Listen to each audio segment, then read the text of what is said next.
Wizards of the Coast has just revealed the first wave of Unfinity spoilers, and things are looking absolutely crazy. We have multiple powerful mythics, a Hat Matters theme, and on top of that, they're adding stickers into the vintage format. Magic.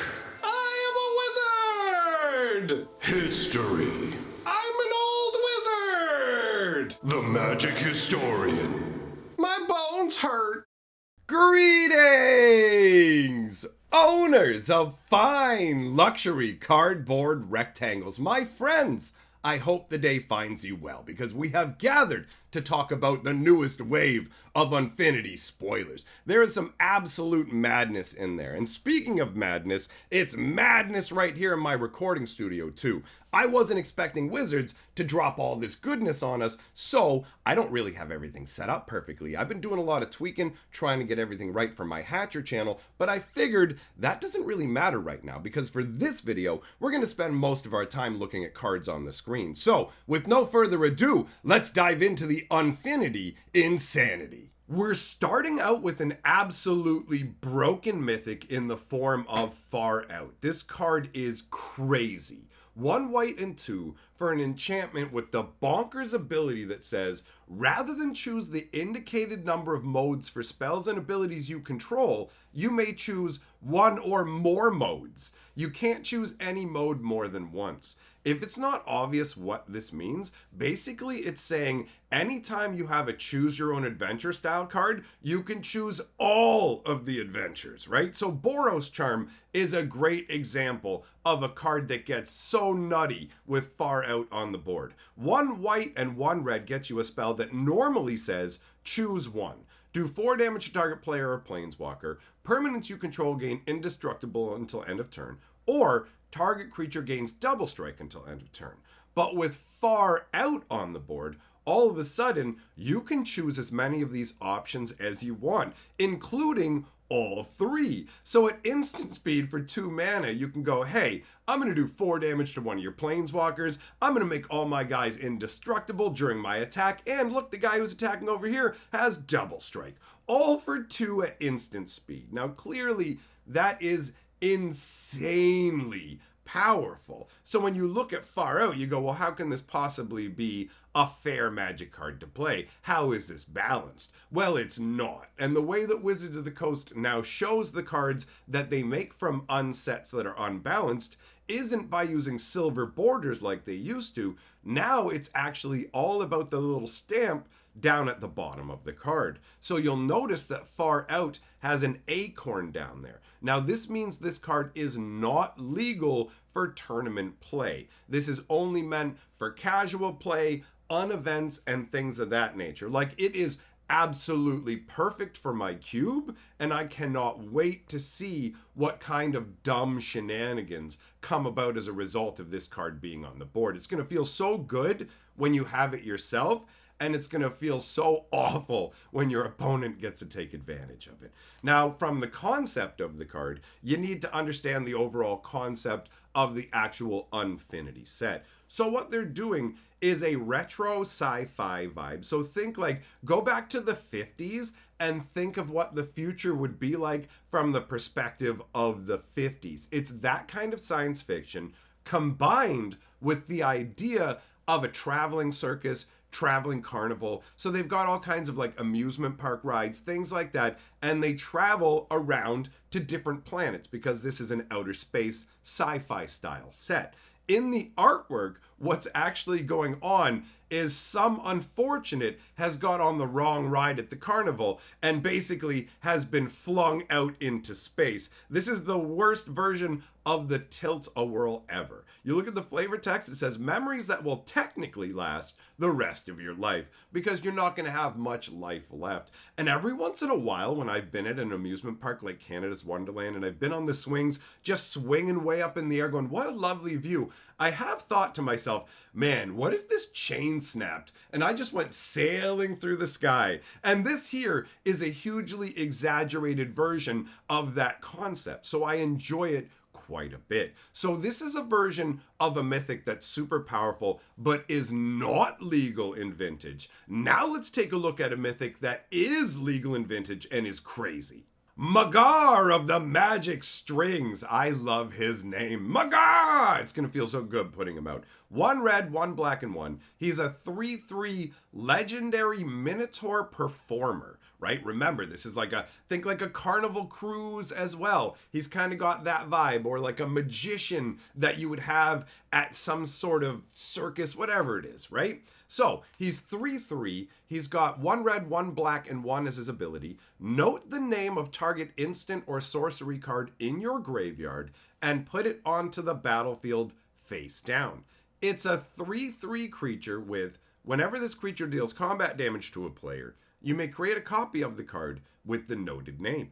You may cast the copy without paying its mana cost, and if this creature would leave the battlefield, exile it instead of putting it anywhere else. Now, I do have one tiny kind of quibble with this card in that all the other things that put cards face down as creatures turn them into 2/2s. So this turning it into a 3/3 does make it stronger, but does also add a little bit of confusion. But considering the memory issues with a card like this anyways, what are you really adding into the mix? But this is bonkers. Like, you don't tap to do this. You can do it for every instant or sorcery in your graveyard, turn them all into creatures, and then every time those creatures hit your opponent, they cast the spell that they are. It's a really cool concept. And the artwork is a lot of fun too. Magar with his little puppets, and he's got the king there. Look at him, he's with the crazy little face, but all of a sudden, if he gets all up to you and jabs you with that blade in him, guess what? I'm gonna cast a spell on you, bro. I love it. The ridiculous sort of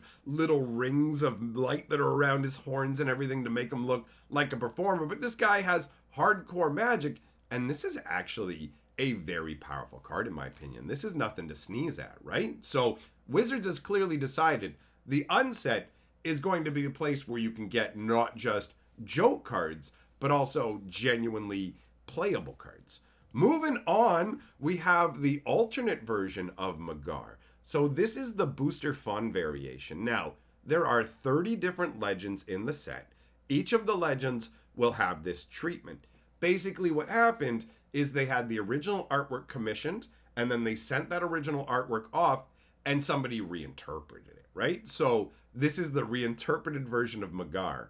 And I have to admit, I absolutely love it. The little king on the little light strings looks so goofy and fun. I love that it captures the card. You know exactly what it is after looking at the original, but it's got a different flavor, and it's very fun. After that, we've got Carnival Carnivore. We're about to get into some craziness, friends. 1 black and 5 for a 4/6 alien crab horror. It has Death Touch. It gets strange when you get to the next part. When Carnival Carnivore enters the battlefield, you get a ticket. Then you may put a sticker on a non-land permanent you own. And we'll cover what stickers are in just a moment, as well as tickets. Just want to talk about the flavor of this card real quick. Take a look at it. It's a giant alien crab horror with a big old open mouth. Its brain is up in this crazy bubble. Its tongue is let out like, hey, come on in, it's fine, it's just a welcoming carpet. And you got the kid pointing like, Mom, I want to go in there. There's a little sign that says, grand opening, enter here. And the flavor text says, somehow only the 3rd most dangerous ride in the park. So that is some silly fun. Now, let's talk about tickets and stickers. And to do that, we need to take a look at the sticker cards. There are going to be 48 different variations of these sticker cards, and the stickers will not be repeated with the exception of the power and toughness stickers. So let's break down everything that's on the card here. Up at the top, you have name stickers. So you've got Urza, Dark, and Cannonball. These are going to be stickers that you can actually take off of these cards. There will be one of these sticker cards in every booster pack, and you apply these stickers to your Magic cards. Now, if you don't have stickers, you can just write on pieces of paper. You are not required to put the stickers on your card, and there will be an app that you can use that will generate digital sticker cards for you too. So you will not be required to physically possess these cards, all right? Now, you have the name stickers at the top, Below that, you have a hat sticker, a squirrel sticker, and I'm not certain what that's supposed to be, some kind of little voodoo Gideon doll or something. Below that, you have ability stickers. So you have an exalted sticker, which gives the ability exalted. Below that, you have the ability shadow. I love that they're just giving this mishmash of old abilities. It's great that it has the reminder text to explain to you what shadow and exalted are. And you'll notice beside them, they have numbers, right? Those are ticket numbers. So when a card gives you tickets, tickets function like energy does. They're counters that you can keep and just spend as you choose. You're not required to use them, and there's no way to get rid of them. So they'll just stick around until you choose to use them, and you can spend them to add stickers onto cards. So to add stickers, you have to both have the right amount of tickets to pay for them and have a card that says add a sticker. When it says add a sticker, you can choose any of the stickers. So for example, the card we just looked at gave you a ticket and said add a sticker. So if you already had more tickets, then you could choose to purchase the exalted ability or the shadow ability and apply it to a creature you already had in play.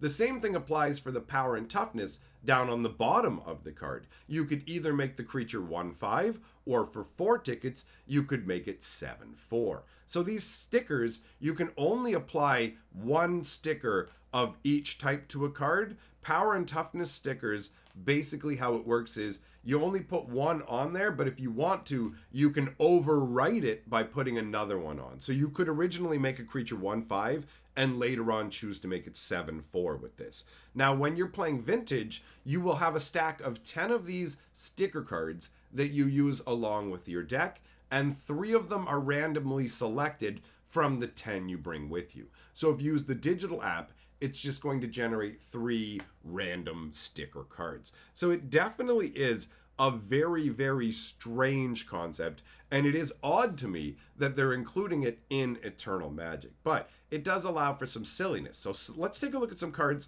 that care about the counters, like Angelic Herald, for example. 1 blue, 1 white, and 1 for a 2/2 legendary angel performer. So this is your flying angel Elvis singer dude. And so he has the ability, when he comes into play, you may put a name sticker on a non-land permanent you own. So on that previous card, we saw the different names. So you could put Urza's on something if you wanted to and go, boom. Now this is Urza. You could even put it on this. You could be Urza's Angelic Herald. You could just kind of plaster it up on the top, right? I mean, it depends on where you want to put it. But either way, he has a benefit from it because Angelic Herald says each creature you control with 3 or more words in its name gets +1/+1. So if you made it Urza's Angelic Herald, well, now all of a sudden he's a 3/3 flyer, and it incentivizes you to slap name cards or name stickers onto other cards as well. The flavor text says the voice of an angel and the face of an angel and the legs of, you get the idea. Pretty straightforward joke. I mean, this definitely feels like something that you would have in a big traveling circus, and this guy is clearly very popular, right? Look at the size of the crowd down there under him. So, I mean, it's not a super exciting card, but it is fun in the way that it illustrates how these sticker cards function. Then you've got something way more exciting with the sticker cards, and that is Animate Object. 1 blue and 4. It's a sorcery that gives you 7 tickets, bro. You're going to be redeeming for some candy up at the counter with them tickets. Then, after getting 7 tickets, you choose an inanimate object you own from outside the game. So anything you want, man. You could take your shoe, you could take your phone. It just has to be non-living, right? So pick a non-living object you own from outside the game. You put a power and toughness sticker on it. You may also put a name sticker, an art sticker, and or an ability sticker on it. Put it onto the battlefield as a creature. Like, how cool is that? You literally can just grab like a can of your favorite drink and be like, bro, it's a 6/6. I'm gonna attack you with a can of Barks root beer. Get wrecked. It's got caffeine and sugar and it's coming for your face. I love how goofy it is. It's just dumb fun, right? Flavor text says, tap beverages with extreme caution. And you can see this goblin, he's just happy with this little hover floating tray of food. And he's like, here we go. I'm gonna just put the sunglasses and draw a face on my drink. You're my friend now. Let's go battle. It's just stupid and fun, right? And you can see that even with the uncommons, they will mark the ones that are not for regular play with the acorn symbol. It's not specifically limited to rares and mythic rares. However, when you're dealing with uncommons that don't have to be restricted from vintage and are allowed in there, they're not putting any symbol on them. So when you look at Wicker Picker, this is something that you totally are allowed to use in vintage, and it doesn't have the acorn stamp, and it also doesn't have a regular hollow stamp to tell you, no, you can play with this. So that's how they've chosen to do this. Wicker Picker is 3 casting cost for a 2/3 scarecrow guest. So this is somebody who's visiting the carnival. And it says creature spells you cast have sticker kicker 1. You may pay an additional 1 mana as you cast a creature. If you do, you get a ticket, then you put a sticker on it. I like this. This is fun, right? If you want to play with stickers, this is a great enabler. All your spells cost 1 more, and you get to go, bam, I get to slap an extra word on it, or I get to change its power and toughness, and this can go in any color deck because it's colorless, right? So that's cool. The flavor text says, unless you're quicker, I wouldn't snicker. Oh, they're rhyming with the Wicker Picker. I like the fact that it's a, like, go ahead, reach down and grab style claw game, and he also has a claw handle. Like, how precise is this Wicker Picker going to be? Is that the idea? They're so precise with the claw action that they're always going to be able to score a prize, and that's why you're always getting tickets. That's a fun little vibe, and I like the happy look on the Scarecrow's face, but also like a little menacing, because it's like, hey, I am a scary little scarecrow at the same time. Like, honestly, this stuff is super fun. But that does wrap up all the spoilers for today. Thanks for coming by. I gotta get back to work on getting my recording studio and everything set up properly so I can do everything here and on my Hatcher channel. If you're not already subscribed over there, you might want to be, because we're having a great time, but bear in mind, it is also a lot crazier than it is over here. So thanks for coming by, my friends. Big shout out to my patrons, and I'll see you all next time.